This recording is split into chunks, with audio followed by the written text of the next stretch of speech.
কাকু কি কাজ করেন? লোক ওই আলকাতা দিচ্ছি। যানবাহনের এই জঞ্জাটে গ্রামের ভিতর কিন্তু এই খেওয়াই পারাপার হয় নদীর এপাশ এবং ওই পারের মানুষ। বড়ইঘাটের খেওয়া, এই খেওয়াতেই মূলত আলকাতরা দেওয়া হচ্ছে। এই আলকাতরা কেন দেওয়া হয়? এই যে টেকসো অনেকে টেকসই না, পানিতে নুনা থাকে না, হ্যাঁ হ্যাঁ, এই নুনার জন্য এই আলকাতরা দেওয়া হয়।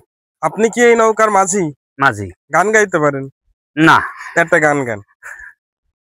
আল্লাহ সালাম সালাম ভগবান নাও প্রণাম, যদি থাকো মসজিদে না মন্দিরে, যদি থাকো মসজিদে না মন্দিরে। মুসলমানের নামাজ পড়ে আর রাখে রোজা, হিন্দুরা একাদশী আর করে পূজা। আল্লাহ সালাম সালাম ভগবান নাও প্রণাম, যদি থাকো মসজিদে না মন্দিরে। মুসলমানের নামাজ পড়ে আর রাখে রোজা, হিন্দুরা একাদশী আরে করে পূজা।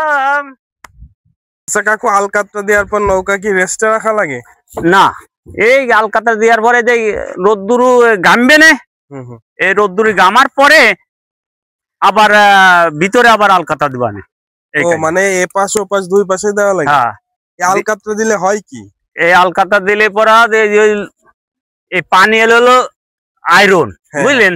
এই আয়রনের জন্য এই কারণে আলকাতা দিলি পরা টেকসো মেলা দিন, এই 5 বছর টিকবে না। একটা নৌকার দাম কেমন কাকু? এই কেন আপনার 21,000 টাকাতে করানো হয়েছে।